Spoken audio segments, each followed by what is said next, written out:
Remember last season when the little people helped exonerate an innocent person and catch the guilty one?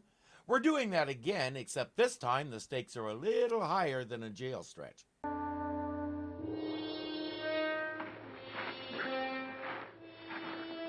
How much of that stuff are we going to take? All we can carry. Hurry it up. We're going to get pretty tired of eating cornbread, I can tell you that. Well, you don't have to eat it. Just carry it. When the alternative is not eating at all, cornbread looks pretty good. But this is Fitzhugh. Complaining is his only hobby.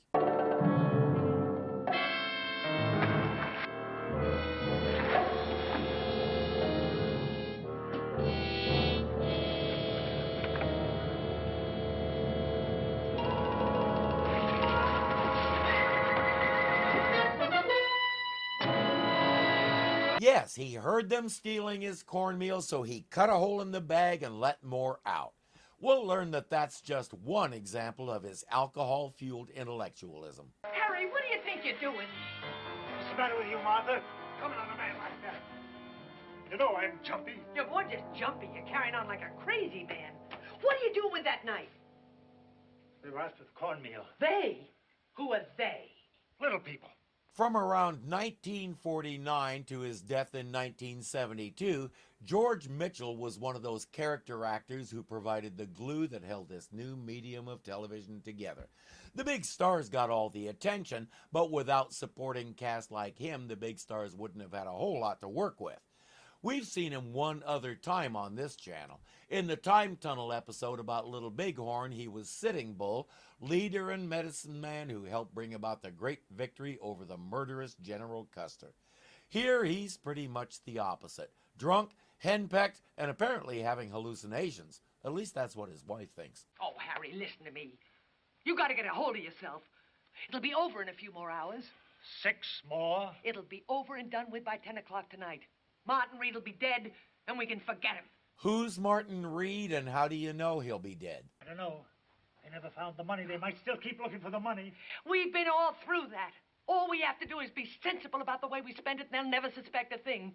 Even if they do, they'll never open the case again. They might. And admit they put an innocent man to death? Never.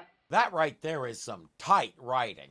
They just told us everything we need to know to get this story started, and they did it in a handful of sentences.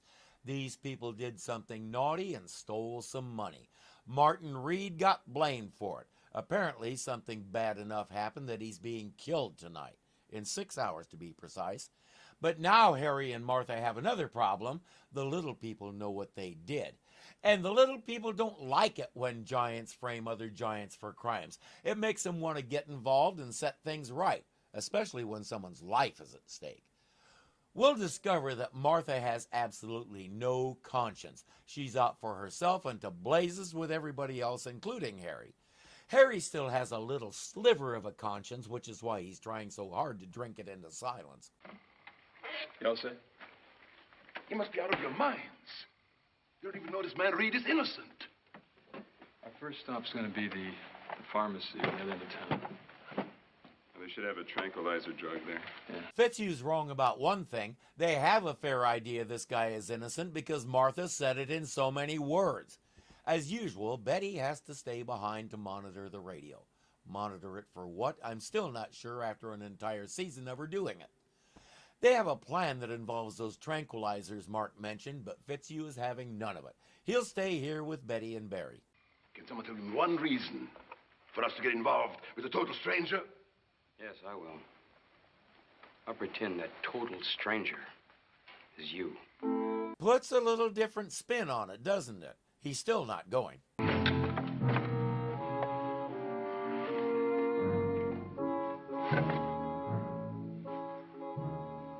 They'll need this to get into the pharmacy. Unless he finds a convenient excuse to go, that is. I've watched this several times, and I still can't decide if they did that on purpose. But we've discovered that Fitzhugh will not leave his friends hanging. When they need him, somehow he manages to come through. While they're putting their plan in motion, let's meet the man himself. You hear from him yet, Warden? Not yet, Mike. Well, why is he taking so long? Governor's a busy man. Probably going over the trial transcript right now. Oh, he's a busy man. Well, never mind then. It's just the guy's life. The warden is Bill Quinn, another of those steady, solid character actors I was talking about earlier. Martin Reed, on the other hand, I admit I didn't recognize him because he's so young, smooth-faced, and doesn't have a big white mustache. As we know, Sam Elliott has gone on to become a major star, an internet meme, you name it. If I'd been paying closer attention, I might have recognized the voice, but as we listen to Mr. Reed, we'll learn that that distinctive tone was still developing. Even so, Sam Elliott is Sam Elliott. Expect an outstanding performance. Can I bring you something to eat? I don't think so. I ain't much hungry. You like steak? I never much cared for it. Got a parcel of eggs and hash browns. I never understood the whole last meal thing. What's the point? What good is the nourishment going to do him? You put it in there and you turn around and waste it because you destroyed the body it was supposed to feed. People are weird. On every planet we inhabit, whatever size we happen to be, we're just weird. Martin keeps asserting his innocence, and your average person tends not to want to go meet their creator with a lie on their tongue. The warden knows that, but it doesn't matter what the warden thinks. It's all in the governor's hands, and he's taking his own sweet time. The crew is at the pharmacy. While some of them draw up liquid tranquilizer into a pair of little people-sized syringes, Mark has been getting the number of a local reporter. His name is Simmons, and he's covering the execution. Could you please tell me where the execution is being held? State Penitentiary. If you were a subscriber, you would have read that by now. What's your name? How far is the prison, and when are you going to be leaving for it? Why? Well, the man they're going to execute tonight is innocent. And I can prove it. And by the way, his name isn't really Simmons. It's Oscar Goldman, and he hangs out with the $6 Million Man and the Bionic Woman. A lot of people don't know that. They only know about his secret identity as an actor named Richard Anderson. You know these spy types. The crew can't hang around here any longer without risking exposure, so Steve arranges a meeting. Well, Mr. Burton, why didn't you tell me that you were one of the little people? I didn't think you'd have believed me. I suppose not. All right, what's your deal? Steve says, you smuggled two of us into the prison, and we'll give you the exclusive story on Martin Reed's innocence and who the guilty parties really are. I covered every minute of that trial. The jury thought he was guilty, and so did I. What makes you think differently? Because we know who's guilty. Who? A farmer named Cass. Harry Cass. Harry Cass and his wife took in Reed like a son, treated him like a son. I've met them on several occasions. They seem like decent, hard-working people. Did he invite you to drink with him? When Steve mentions the money, Simmons sits up and pays attention. And then he proceeds to do all the wrong things. To start with, he'll call Mr. Cass and ask him about it. And even assuming he's guilty, you expect him to say, what? Okay, maybe he won't call them, at least not right away.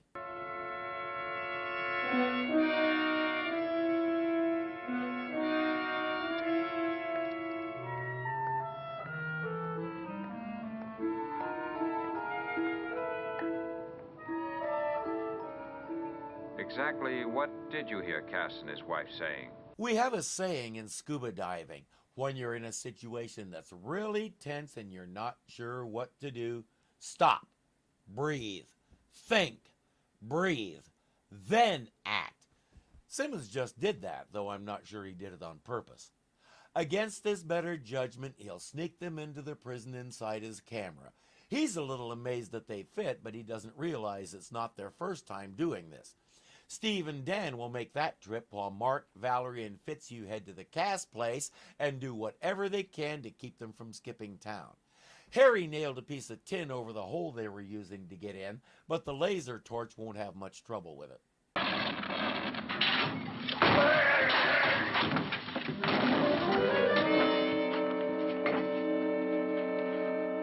That could cause some issues, though. He'll need some time to recover, and it'll take both Mark and Valerie to get that pipe off his legs, but Fitzhugh isn't seriously hurt. He's in better shape than Harry is. Good evening, ladies and gentlemen. Time time for your regular 7 o'clock feature, local, national, and international news. He's turning the radio on every hour to listen for updates. If the governor grants a reprieve, it could spell disaster.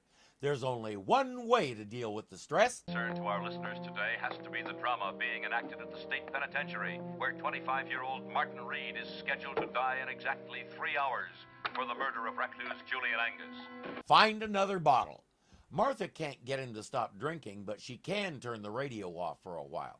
At least until he turns it on again. Had enough of this, too. I'll fix you some supper. What? I ain't hungry. You've got to knock out that radio.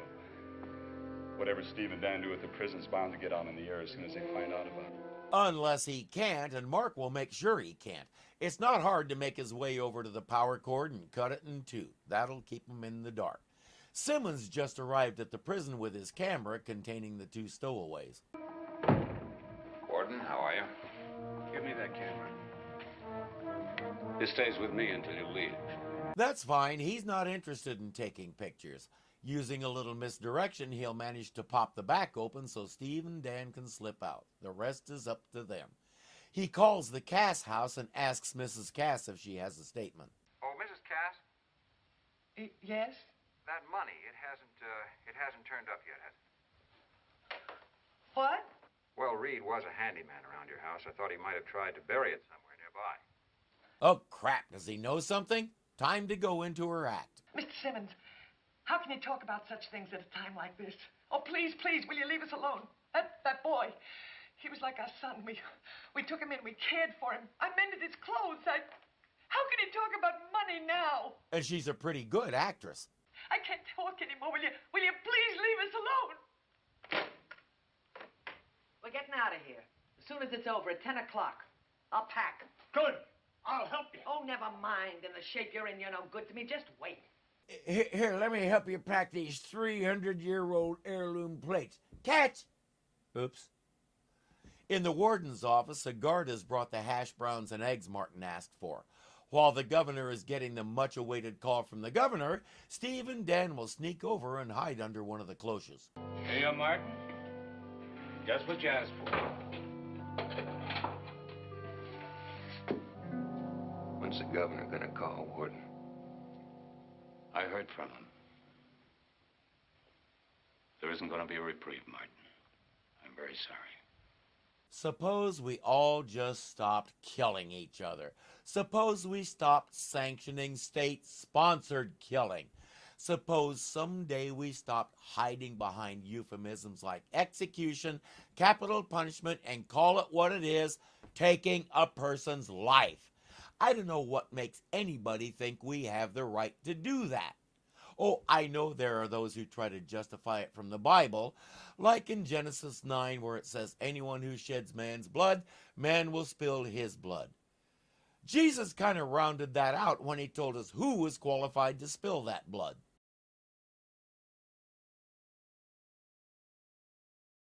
One thing they'll never tell us is how they intend to murder Mr. Reed, but it doesn't matter because we all know they won't get the chance anyway. Reed.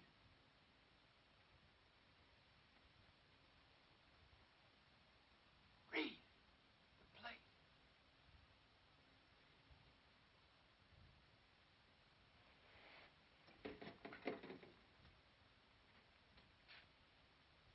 It'll take him a little bit to figure it out, and he's not sure what little people can do, but right now he'll take any chance he can get. Step one, get him out of there. There's a problem. The guard doesn't have a key to this door, only the warden. They'll have to improvise. Set us down on the floor first, then ask the guard for some of his coffee.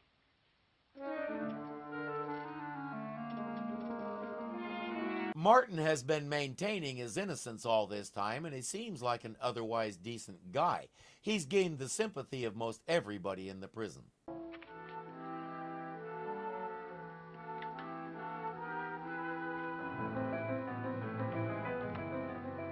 Now.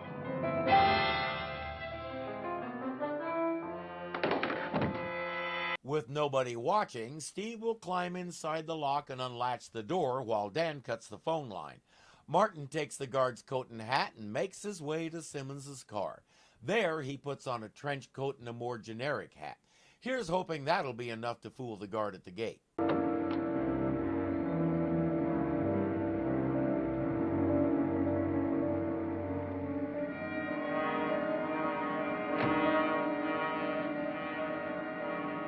I'm not sure why he did that. Warden? You all right? Oh, okay. Hey, wait a minute. You ain't the same guy went in before. Sure I am. Hit the gas and get out of there, Martin. What are you doing? Let me get a better look at you.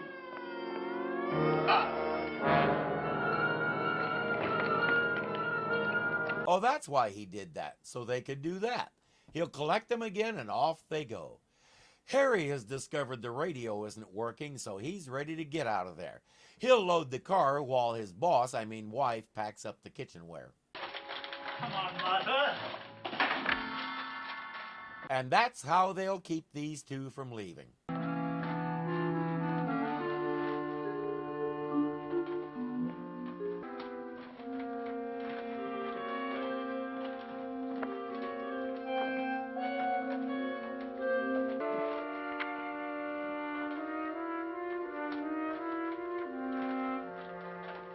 They know lots of places to hide them, and Harry's so drunk he'll probably figure he ate them. Give me the car keys. Put it on the table. Oh, you probably left them in the car. Have fun looking for them. It'll keep you both busy. Steve is calling. We're outside the farmhouse. Say, what are the Casses doing in the garage? Right now they're looking for the car keys. We've hidden them. Good. How do we get in? The rat hole in the back room. We cut a hole through the tin. Where are you? In the living room at the coat rack. Okay, I'll see you. It's time to wrap up this plan. The next step, get to the phone. Warden Sloan speaking. That's just a minute. It's for you. He can only think of one person who'd be calling him here. Simmons. There's a tape recorder there, isn't there? Well, yes, but is this? Good. We're at the Cass farmhouse. Tape everything you hear from now on and listen carefully. They slip Dan's hatchet under the receiver to keep it off the hook. Simmons starts the recorder and tells the warden, you might want to listen in. 10 o'clock. It's over, just like I said it would be. He's dead and we'll never have to worry again. Never. Martin Reed's dead and we're alive. It's happened just like I said it would. The warden knows what that means. He's already on the horn to the police. What do you think it is?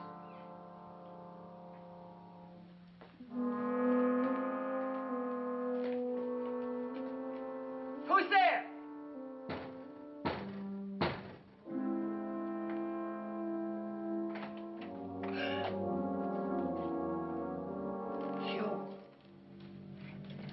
You're dead. You're a ghost. You just keep thinking that and confess everything nice and loud for the tape recorder. You see, when an innocent person is executed, he's not allowed to rest until he's found a guilty one. Well, you don't expect to find that person here. I was sent here to you and to you, Mr. Cass. And I was told to stay until I found out. That dead-eyed stare and flat tone are selling it as much as anything else, and they are definitely buying it. What are you doing? I'm looking at you, Mr. Cass.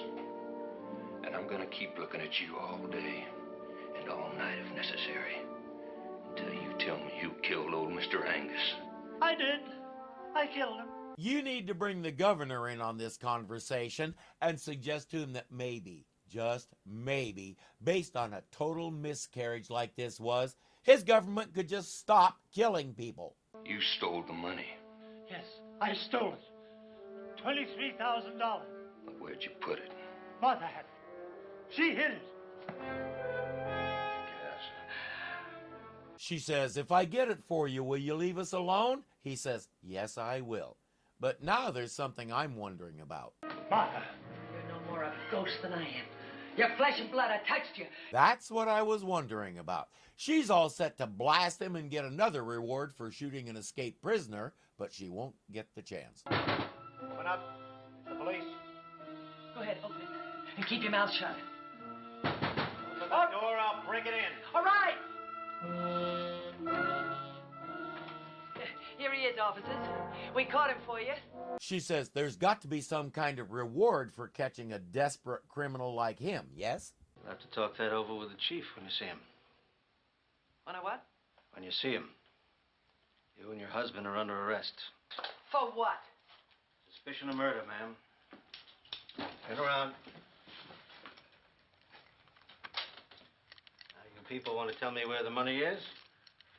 Or do I have to find out myself? Okay, don't tell him. He'll find it himself. Martin will go along as a material witness rather than as a convict.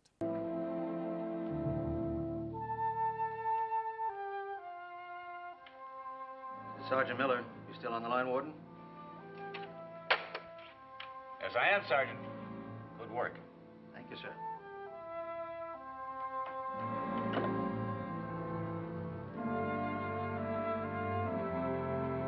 I get the feeling he has some idea what that is and who it belongs to. He'll still keep it as a souvenir or maybe as evidence. Evidence of what, I'm not sure, but Dan is going to need a new hatchet. It's a small price to pay, though, because it's kind of chilling to think that without the little people's efforts, a life would have been cut short and we never would have had this guy. Hey, thanks for watching. If you like what you see, please click the thumbs up. It really does help the channel. If you're not subscribed yet, the button looks something like this. So click it and join our little family. There's a bell there that may or may not actually work to give you notifications when we post something, but it can't hurt to click it just in case. Again, thank you for watching, and I'll see you next time. As we know, Sam Elliott went on to become a major, has gone on. Doody-doo, get the words right and slow down. He's a little amazed that they fit, but he doesn't realize this. Boy, that degenerate. And then I can't even say degenerated.